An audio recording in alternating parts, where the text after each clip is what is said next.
Je m'appelle Janet, et voici comment mon histoire commence. Mon père m'a giflé et m'a demandé de quitter la maison parce que j'avais refusé de garer la voiture de ma sœur, sans savoir que je payais en réalité l'intégralité du mariage de cette dernière. J'ai donc tout annulé et j'ai quitté le foyer pour toujours. Que s'est-il passé ensuite? La gifle a résonné dans le salon comme un coup de feu. La main de mon père avait bougé si vite que je ne l'ai pas vu venir avant que la brûlure ne se propage sur ma joue gauche. Je suis resté là, figé, touchant ma peau en feu, tandis qu'il pointait la porte d'un doigt tremblant. « Sors de ma maison », a-t-il dit, la voix basse et venimeuse. « Si tu ne peux pas montrer un respect élémentaire à ta sœur, tu n'as pas ta place ici. » Tout cela pour des clés de voiture, pour avoir garé une stupide voiture. Laissez-moi revenir en arrière. Mon nom n'importe plus dans cette histoire. Ce qui compte, c'est que je suis l'aîné de la famille Montgomery. Ma sœur Ashley a 26 ans, 2 ans de moins que moi, et elle a toujours été l'enfant chéri, jolie, charmante et totalement incapable de se prendre en charge. Depuis 8 mois, elle planifiait le mariage de ses rêves avec Brandon Mitchell, un agent immobilier qu'elle fréquentait depuis 3 ans. Je vivais à la maison pour économiser de l'argent tout en travaillant comme analyste financière senior chez Hartman & Associates, au centre-ville. Mon salaire était excellent, et j'avais placé la majeure partie de mes revenus dans des investissements et de l'épargne. Ce que ma famille ignorait, c'est que je payais également l'intégralité du mariage d'Ashley, chaque dépense.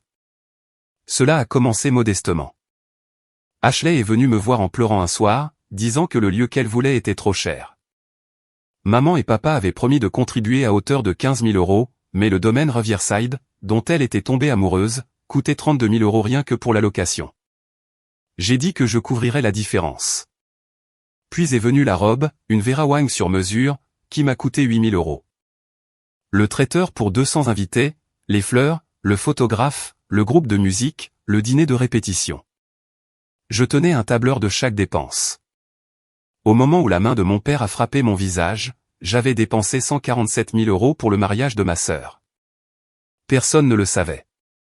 J'avais demandé à Ashley de garder le silence, car je ne voulais pas qu'elle se sente gênée ou redevable envers moi. Je pensais être une bonne sœur.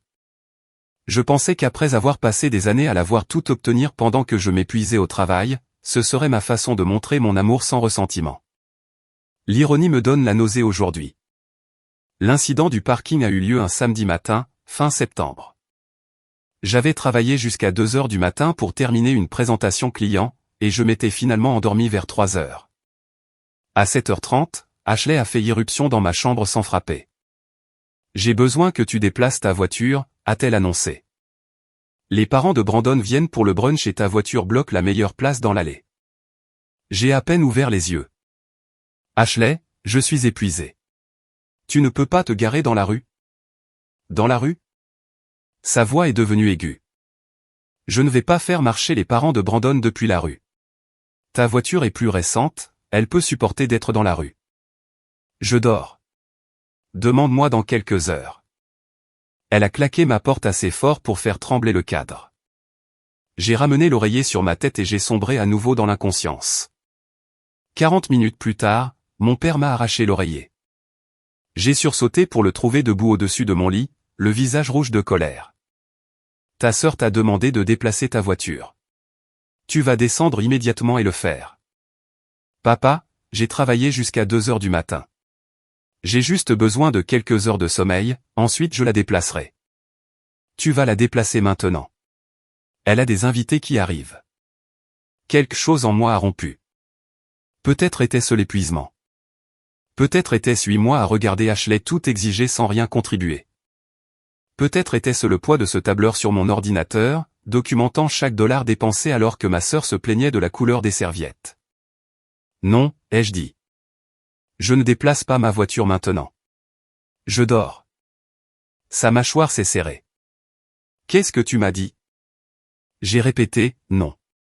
Elle peut se garer dans la rue pendant quelques heures. Ça ne la tuera pas. Il m'a attrapé par le bras et m'a tiré hors du lit. J'ai trébuché, encore à moitié endormi, et il m'a traîné vers l'escalier. Je me suis dégagé, ce qui l'a rendu encore plus furieux. N'ose pas me manquer de respect dans ma propre maison. Je ne te manque pas de respect. Je suis juste fatigué et j'ai besoin de dormir. Nous avions atteint le salon. Maman était près de la fenêtre, se tordant les mains. Ashley se tenait près de la porte d'entrée, les bras croisés, l'air triomphant. La voiture de Brandon était déjà dans l'allée, ce qui signifiait qu'il était là pour assister à toute cette scène humiliante. « Déplace la voiture », a répété mon père. Tout de suite, après que j'ai pris un café et que je sois bien réveillé, c'est là qu'il m'a frappé. Sa peau m'a claqué contre mon visage si fort que ma tête a basculé sur le côté. J'ai goûté le sang là où mes dents avaient mordu ma joue. La pièce est devenue silencieuse. Maman a octé. Les yeux d'Ashley se sont écarquillés. Brandon, que je pouvais maintenant voir debout dans l'encadrement de la cuisine, avait l'air horrifié. « Sors », a dit mon père calmement. « Prends tes affaires et sors de ma maison. Si tu ne peux pas faire preuve de courtoisie élémentaire envers ta sœur le jour des préparatifs de son mariage, tu n'es pas la bienvenue ici. » J'ai touché mon visage, sentant la chaleur irradier de ma peau. Quelque chose de froid et de clair s'est installé en moi.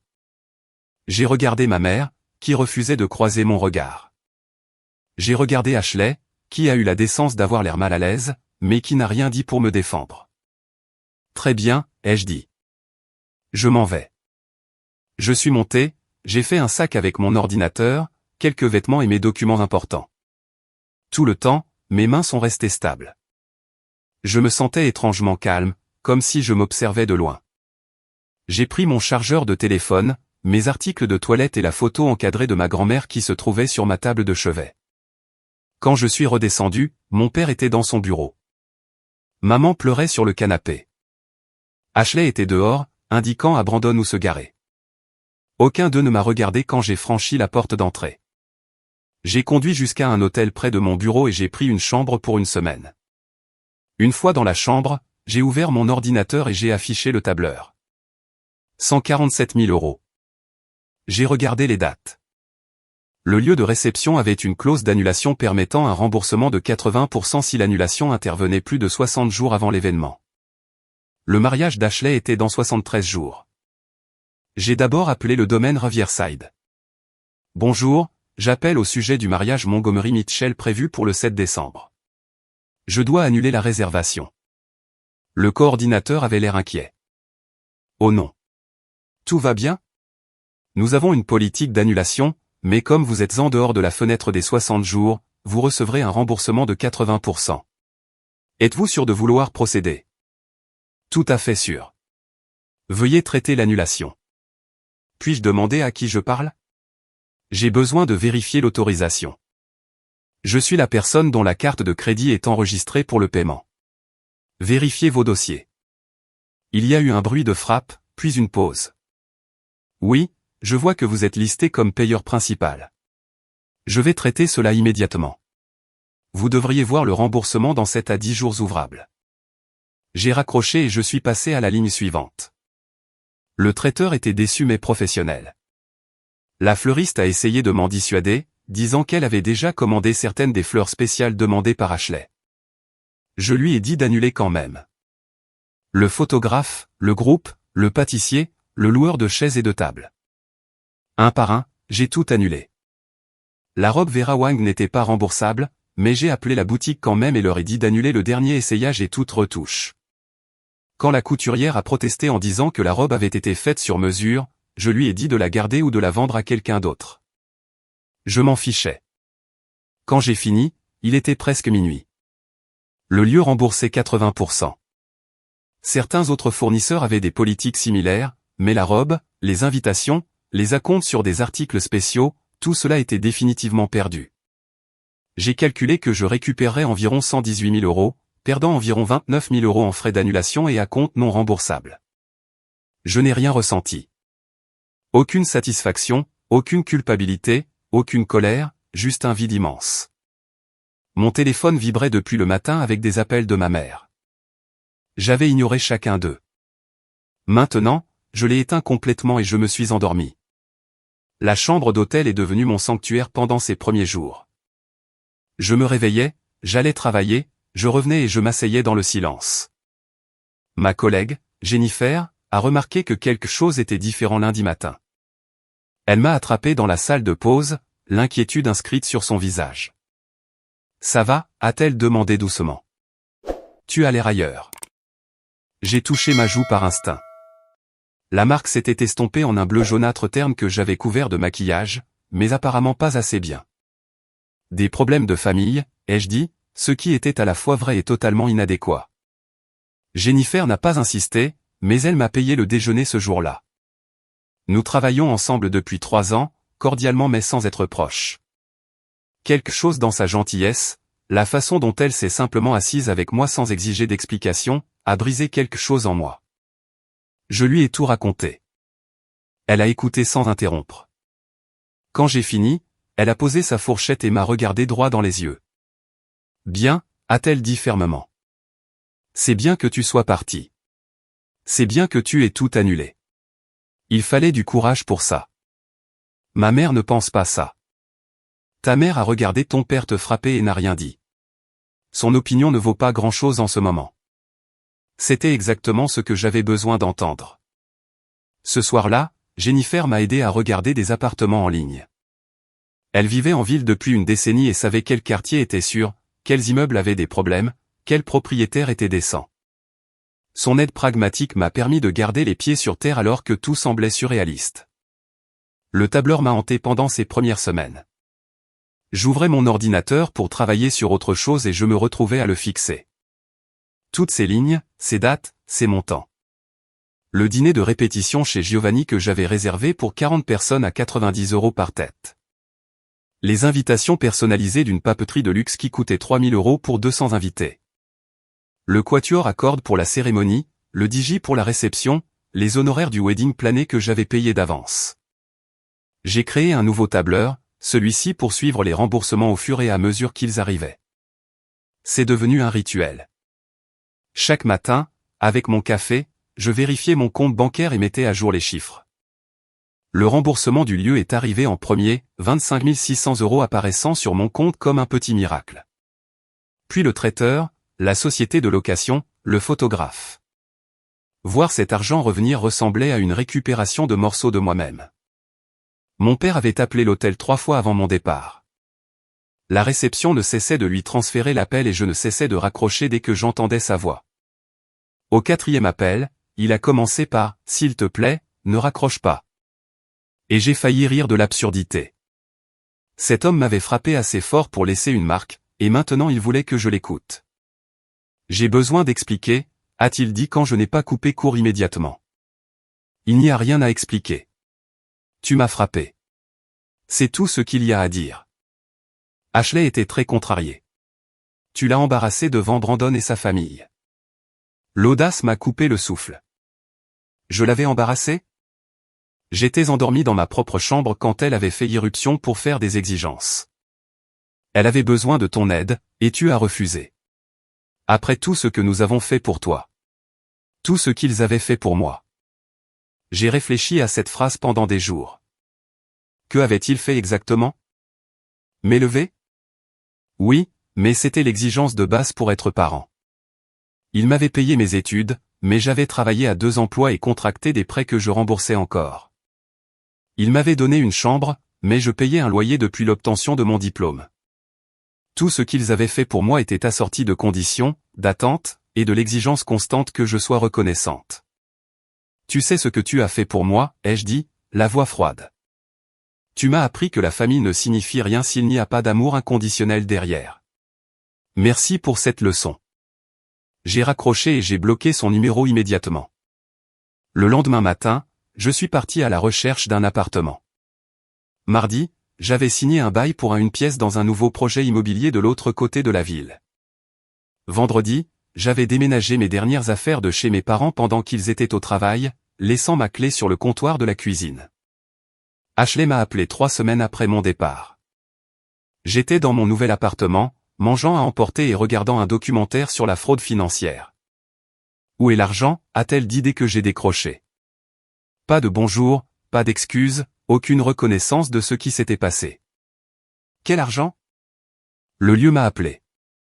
Ils ont dit que la réservation était annulée et que la compte avait été remboursée. Le traiteur a appelé. Le photographe. Tout le monde m'appelle pour dire que tout est annulé. Où est mon mariage ? Je l'ai annulé. Sa voix a monté d'une octave. Tu as fait quoi? J'ai annulé ton mariage. Tout. Le lieu, la nourriture, les fleurs, les retouches de robe, tout ce que je payais. Tu ne peux pas faire ça. Mon mariage est dans 2 mois. Je peux le faire. Et je l'ai fait. Tu voulais que je sorte de la maison. Très bien. Mais tu ne peux pas me faire payer ton mariage après que papa m'ait frappé et mise à la porte parce que j'avais refusé de garer ta voiture. Elle a émis un bruit d'étouffement. Tu fais ça à cause de l'histoire du parking? Es-tu folle? Non, Ashley. Je fais ça parce que j'ai dépensé près de 151 000 € pour ton mariage. Et quand papa m'a giflé, tu es resté là et tu n'as rien dit. Tu ne m'as pas défendu. Tu ne lui as pas dit d'arrêter. Tu as juste regardé. Je ne savais pas que tu payais pour tout. Je t'avais dit que je couvrais les frais. Tu savais que je payais le lieu, la robe, le traiteur. Tu n'as juste pas demandé combien parce que tu ne voulais pas savoir. Tu étais heureuse de tout prendre et ensuite de me regarder être jetée comme un déchet. Maman et papa ne savaient pas non plus, a-t-elle dit, sa voix devenant suppliante. Si tu leur dis, ils forceront papa à s'excuser. Tu pourras revenir à la maison. On peut réparer ça. Je ne veux pas revenir. Je ne veux pas des excuses de papa, et tu peux planifier ton propre mariage maintenant. Avec quel argent? Tu sais que maman et papa n'ont que 15 000 €. Je ne peux pas avoir le domaine Riverside pour ça. Je ne peux avoir aucun lieu décent pour ça. Tu as tout ruiné. Tu l'as ruiné quand tu as décidé que se garer était plus important que la dignité de ta sœur. Débrouille-toi, Ashley. Tu es une femme adulte qui va se marier. Agis comme telle. J'ai raccroché, en pleurant. Maman a appelé 1 heure plus tard. Cette conversation, je m'y attendais. Comment as-tu pu faire ça à ta sœur, a-t-elle demandé, la voix lourde de larmes. Sais-tu ce que tu as fait? Oui. J'ai annulé le mariage que je payais, après que papa m'ait frappé et jeté dehors. Il ne t'a pas jeté dehors. Il t'a juste demandé de partir jusqu'à ce que tu te calmes. Il m'a giflé, maman. Et tu es resté là à regarder. Puis il m'a dit de sortir et tu n'as rien dit. Il était en colère. Tu étais irrespectueuse envers Ashley. Je dormais. Ashley a fait irruption dans ma chambre et a exigé que je déplace ma voiture immédiatement parce qu'elle voulait la bonne place de parking. Quand j'ai dit que je le ferais après m'être reposé, elle est allée cafarder à papa comme une enfant. Pour une place de parking. Tu aurais pu juste déplacer la voiture. Ça aurait pris 5 minutes. Et papa aurait pu ne pas me frapper. Mais nous y voilà. Elle est restée silencieuse un moment. Il veut s'excuser. Je m'en fiche. S'il te plaît, chérie. Le mariage d'Ashley tombe en ruine. Elle est dévastée. Ne peux-tu pas arranger ça pour la famille? J'ai payé pour son mariage, maman. 147 000 €. Le savais-tu? Silence. Ashley ne t'a pas dit que j'avais payé le lieu, la robe, le traiteur, les fleurs, le photographe, le groupe, le dîner de répétition, tout au-delà des 15 000 € que vous avez contribué, toi et papa. J'ai fait ça parce que j'aime ma sœur et que je voulais qu'elle ait un beau mariage. Et quand papa m'a frappé, elle n'a rien dit. Quand il m'a jeté dehors, tu n'as rien dit. Alors, non, je n'arrange rien. C'est ce que la famille vous apporte. J'ai raccroché avant qu'elle ne puisse répondre. Le silence après cet appel a semblé différent. Définitif. Je me suis assise dans mon nouvel appartement, entouré de cartons non déballés, et j'ai réalisé que je venais de couper tous les liens qui me rattachaient aux personnes qui m'avaient élevé. Cela aurait dû être dévastateur. Au lieu de cela, j'ai eu l'impression d'expirer après avoir retenu mon souffle pendant 28 ans. Mon appartement est devenu mon projet. Je me suis lancé à corps perdu pour en faire le mien. Jennifer est venue un week-end m'aider à peindre le salon en un bleu marine profond qui aurait fait s'étrangler ma mère. Nous avons commandé des pizzas, bu du vin, et elle m'a parlé de sa propre rupture familiale 5 ans plus tôt. Mes parents voulaient que j'épouse ce gars de notre église, a-t-elle dit en passant le rouleau sur le mur. Un gars assez sympa, mais ennuyeux à mourir. Quand elle a dit non, ils lui ont dit qu'elle était égoïste. Quand elle a emménagé avec sa petite amie Sarah, ils l'ont renié. Est-ce qu'il te manque? Parfois, La personne que je voulais qu'il soit me manque. Mais les personnes réelles, non. Ils ont fait leur choix et j'ai fait le mien. Tu te sentiras coupable pendant un moment, comme si c'était toi qui avais tout cassé. Mais tu n'as rien cassé. Tu as juste arrêté de faire semblant que ce n'était pas déjà brisé. Ces mots sont devenus un mantra pendant les jours difficiles.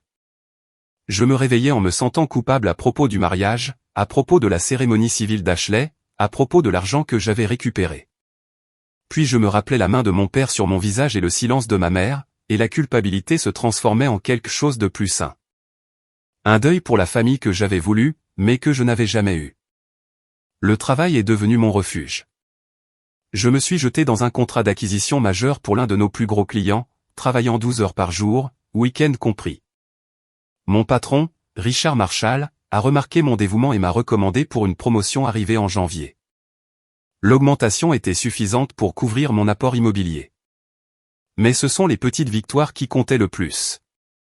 Acheter des meubles sans demander l'avis de personne. Peindre mes murs d'une couleur que j'aimais. Définir mon propre emploi du temps sans répondre aux exigences de quiconque. Manger des céréales pour le dîner si je le voulais. Ces minuscules actes d'autonomie semblaient révolutionnaires. Ashley a essayé une approche différente en février. Elle m'a envoyé un long email au lieu d'appeler. J'ai failli le supprimer sans le lire. Mais la curiosité l'a emporté. L'email commençait par de la colère. J'étais égoïste, vindicative, cruelle. J'avais ruiné le jour le plus important de sa vie pour un désaccord mineur sur le stationnement. Papa t'a à peine touché, a-t-elle écrit. Et tu exagères tout pour attirer l'attention. Puis le ton a glissé vers la supplication. Elle était ma sœur. Nous avions grandi ensemble. Cela ne signifiait-il rien? Elle disait qu'elle était désolée. Elle ne l'avait jamais été, pas une fois. Ne pouvais-je pas pardonner et oublier? Elle était prête à me rembourser pour le mariage si je recommençais à lui parler. Le paragraphe final était une pure manipulation. Maman était dépressive. Papa se sentait terriblement mal. J'étais en train de déchirer la famille. Comment pouvais-je vivre avec moi-même en sachant que j'avais causé tant de douleur? Je l'ai lu 3 fois, me sentant à chaque fois plus distante des mots sur l'écran. Cette personne qui partageait mon ADN, avec qui j'avais grandi, pour qui j'avais été assez aimante pour dépenser mes économies de toute une vie, je ne la connaissais pas du tout. Ou peut-être que si, et c'était pire. J'ai rédigé une réponse, je l'ai supprimée. J'en ai rédigé une autre, je l'ai supprimée aussi. Finalement, j'ai écrit une phrase, le jour où tu regarderas quelqu'un que tu aimes se faire frapper sans dire un mot, tu comprendras pourquoi je suis parti. Je l'ai fixé pendant 20 minutes avant de supprimer tout le fil de discussion sans rien envoyer. Certaines conversations ne valent pas la peine d'être menées. Certaines personnes ne comprendront jamais parce qu'elles n'ont jamais été à la place de la victime d'une violence qu'elles ne méritaient pas. Ashley croirait toujours que j'avais réagi de façon disproportionnée parce que reconnaître la vérité signifiait admettre qu'elle m'avait laissé tomber quand j'avais le plus besoin d'elle. Les remboursements avaient tous été finalisés en mars. J'avais 116 000 € sur mon compte épargne. De l'argent qui était sorti et était revenu transformé. Ce n'était pas le montant total dépensé, mais c'était assez pour changer ma vie. J'ai remboursé mes prêts étudiants complètement. J'ai fait l'apport pour mon appartement. J'ai investi le reste. Chaque fois que je regardais mon solde bancaire ou mon relevé de prêt indiquant un 0, je pensais à ce que cet argent représentait. Des années à faire des heures supplémentaires, à sauter des vacances, à acheter des marques génériques et des meubles d'occasion. J'avais sacrifié tout cela pour le donner à quelqu'un qui m'avait regardé être blessé sans dire un mot. Récupérer cet argent n'était pas de la revanche. C'était la justice. C'était reconnaître ma propre valeur et refuser de subventionner des personnes qui ne m'appréciaient pas. L'argent ne pouvait pas racheter ma famille, mais il pouvait m'acheter la liberté de les quitter. Cela semblait être un échange équitable. Les semaines suivantes furent un brouillard d'appels en colère et de SMS. Ashley m'a traité de sorcière vindicative. Papa a laissé des messages vocaux sur le devoir et l'obligation familiale. Maman a essayé la culpabilité, la colère et finalement la négociation. J'ai bloqué tous leurs numéros. Ma tante Patricia, la sœur de maman, m'a appelé depuis sa maison dans l'Oregon. J'ai failli ne pas répondre, mais la curiosité a pris le dessus. J'ai entendu ce qui s'est passé, a-t-elle dit prudemment. Ta mère m'a appelé en pleurant. Je suis sûr qu'elle l'a fait. Elle a dit que ton père s'était excusé et que tu ne voulais pas l'accepter. Il ne s'est pas excusé auprès de moi. Il a dit à maman qu'il voulait s'excuser, ce qui n'est pas la même chose. Et même s'il s'excusait, cela ne changerait rien. Ta mère a dit que tu avais annulé tout le mariage d'Ashley.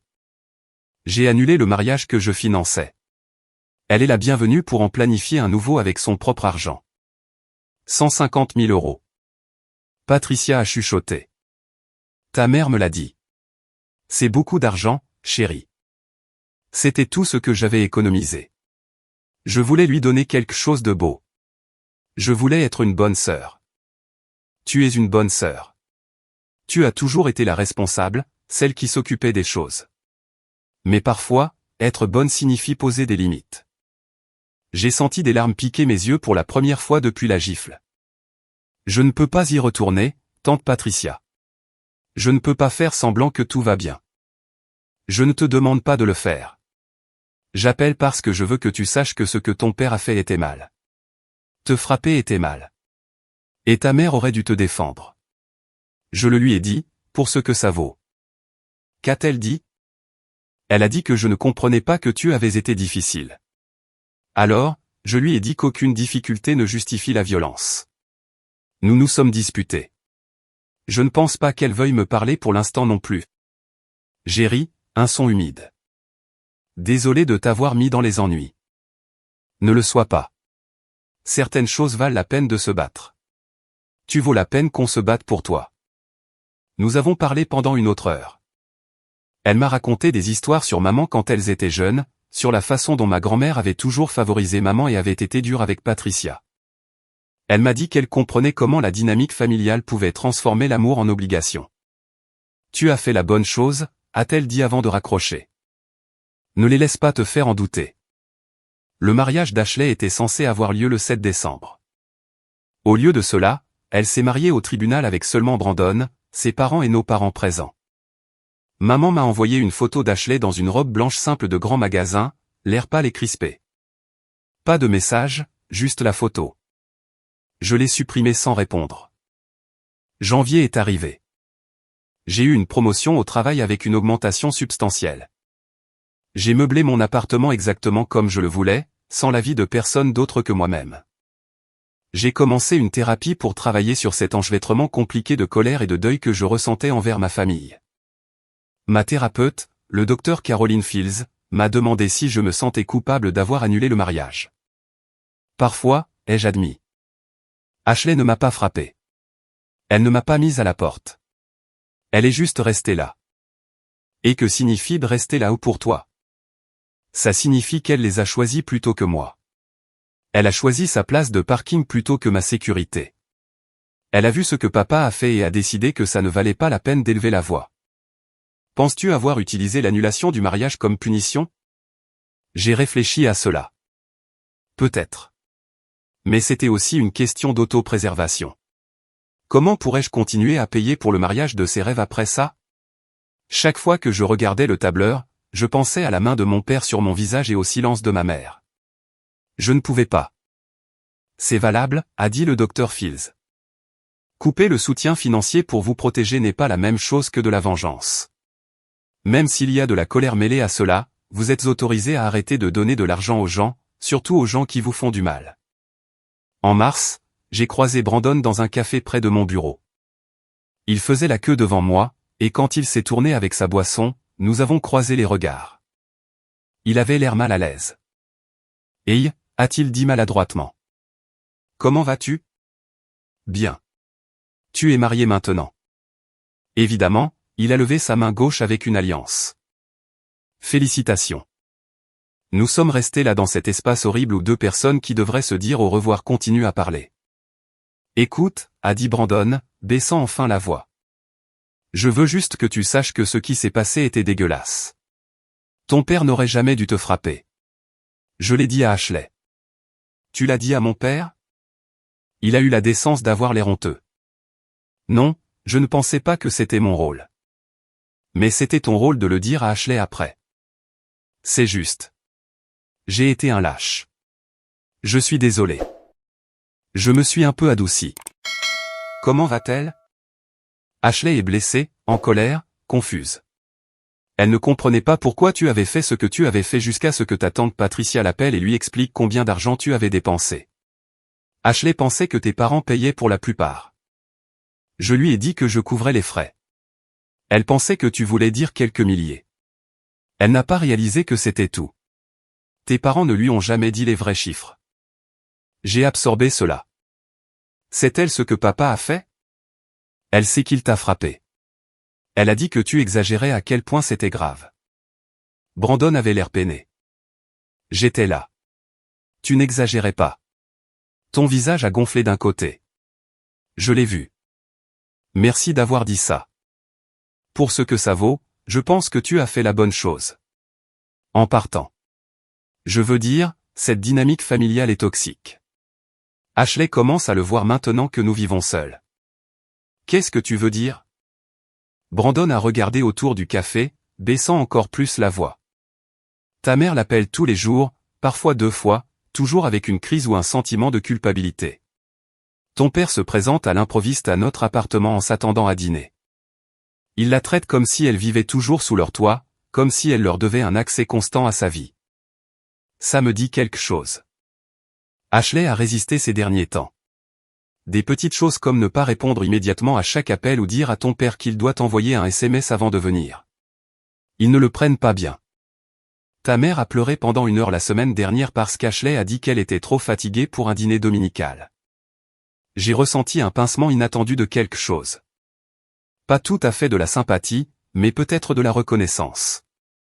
Ashley vivait enfin ce que j'avais enduré pendant des années, le poids étouffant de leurs attentes et la culpabilité qui accompagnait la pose de n'importe quelle limite. Elle commence une thérapie, a poursuivi Brandon. Son thérapeute l'aide à voir des modèles qu'elle n'avait jamais remarqués auparavant. Comment tes parents vous montent l'une contre l'autre? Comment ta mère utilise les larmes comme manipulation?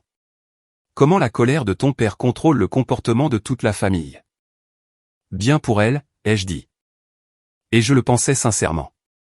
Elle parle de toi parfois. Pas des trucs de mariage, mais des souvenirs plus anciens. Des choses de l'enfance. Elle se souvient de plus que ce que tu pourrais penser. Comme quoi? Comme comment tu lui faisais à manger chaque jour parce que ta mère était trop occupée. Comment tu lui as appris à faire du vélo quand ton père a perdu patience après 10 minutes. Comment tu es resté éveillé toute la nuit avec elle quand elle avait la grippe parce que tes parents avaient une fête où aller. Ma gorge s'est serrée. J'avais oublié certains de ces moments, enfouis sous des années de ressentiment et la trahison plus récente. Elle sait qu'elle t'a laissé tomber, a dit Brandon doucement. Elle n'est pas prête à le dire encore, mais elle le sait. Laisse-lui du temps. Je ne l'attends pas pour qu'elle le comprenne. Je ne te demande pas de le faire. Je voulais juste que tu saches que les gens peuvent changer.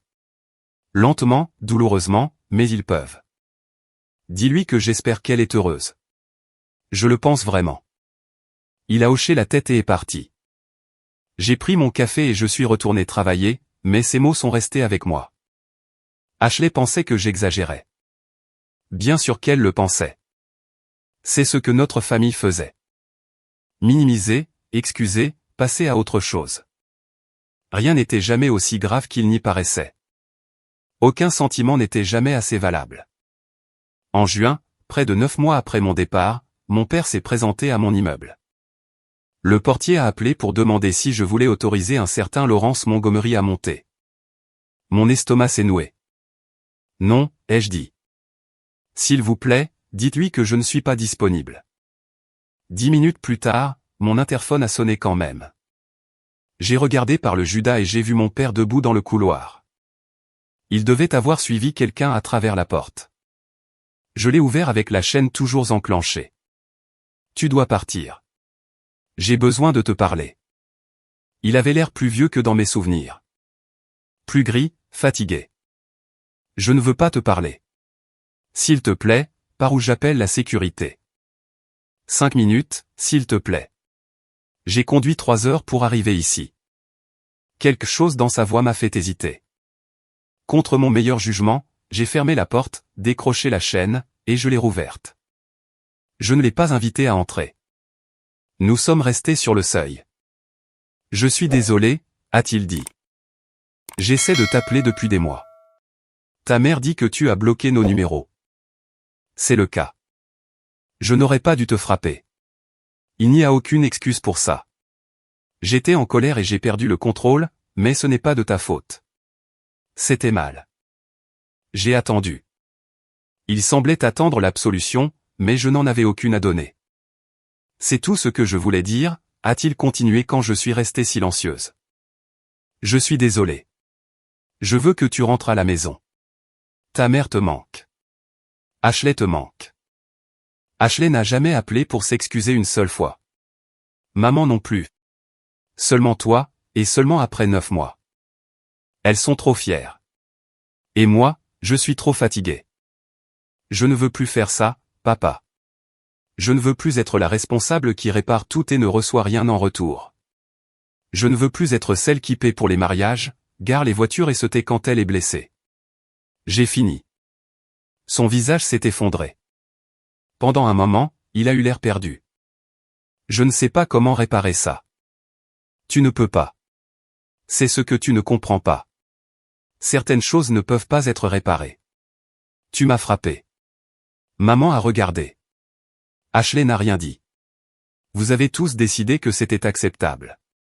Et j'ai décidé que je ne serai pas avec des gens qui pensent que c'est acceptable. Il n'y a rien à réparer parce que je ne suis pas brisé. Je suis juste parti. Tu es toujours ma fille. Alors tu aurais dû me traiter comme telle. Il est parti sans un mot de plus.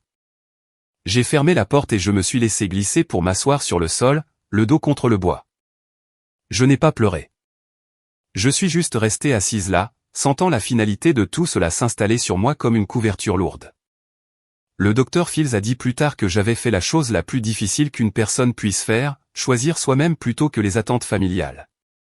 Elle a dit, beaucoup de gens n'y arrivent jamais, n'arrivent jamais à prioriser leur propre bien-être par rapport à l'idée de ce que devrait être une famille. J'y pense beaucoup maintenant. À comment j'ai passé 28 ans à être la bonne fille, la sœur responsable, celle qui réparait les choses. À comment une gifle a brisé l'illusion que tout cela avait de l'importance. Cela fait 1 an et demi que je suis parti. Je vais bien. J'ai acheté un appartement le mois dernier. Je fréquente quelqu'un de gentil qui me traite avec respect. J'ai des amis qui m'apprécient. J'ai construit une vie qui n'inclut pas de personnes qui pensent que la violence est justifiée par les inconvénients. Parfois, il me manque. L'idée qui le représentait me manque. La famille que je pensais avoir avant de réaliser que nous jouions tous juste des rôles. Ashley la princesse, moi l'ouvrière, papa le roi, maman la pacifique. Rien de tout cela n'était réel. Ma tante Patricia me rend visite 2 fois par an. C'est la seule famille que j'ai gardée. Elle m'a dit à Noël dernier que ma mère demandait après moi. Elle se demande parfois si je vais bien. Ashley a eu un bébé en octobre, une petite fille. Patricia m'a montré des photos. Elle est magnifique. Je n'ai rien ressenti en la regardant. Juste une reconnaissance distante que ma sœur avait eu un enfant que je ne rencontrerai jamais. Les gens demandent si je regrette d'avoir annulé le mariage. La réponse honnête est non. Cet argent représentait des années de ma vie passée à travailler, économiser et sacrifier. Le donner à quelqu'un qui m'avait regardé être blessé sans dire un mot aurait été le vrai gâchis. Le récupérer, le garder pour moi, construire ma propre vie avec. C'était le meilleur investissement que j'ai jamais fait. La marque de la gifle s'est effacée en quelques jours. La décision de partir était permanente. Et je n'ai jamais une seule fois regardé en arrière en me demandant si j'avais fait le mauvais choix, parce que je sais dans mes tripes que ce n'était pas le cas. J'ai choisi la dignité plutôt que la famille, le respect de soi plutôt que l'obligation, et la paix plutôt que de prétendre que tout allait bien. Certains diraient que la famille est tout. Je dis que l'autopréservation est tout. Et ce matin de décembre où j'ai annulé un mariage et tourné le dos à des gens qui ne m'appréciaient pas, j'ai enfin commencé à vivre pour moi-même au lieu de vivre pour tout le monde. Ce n'est pas de la revanche. C'est de la survie. Et je suis toujours là, florissante, libre du poids d'être utile à des gens qui ne m'ont jamais vraiment aimé assez pour me défendre quand cela comptait. C'est mon histoire. C'est ce qui s'est passé ensuite. Je suis parti et je ne suis jamais revenu. Et ma vie est devenue infiniment meilleure pour cela.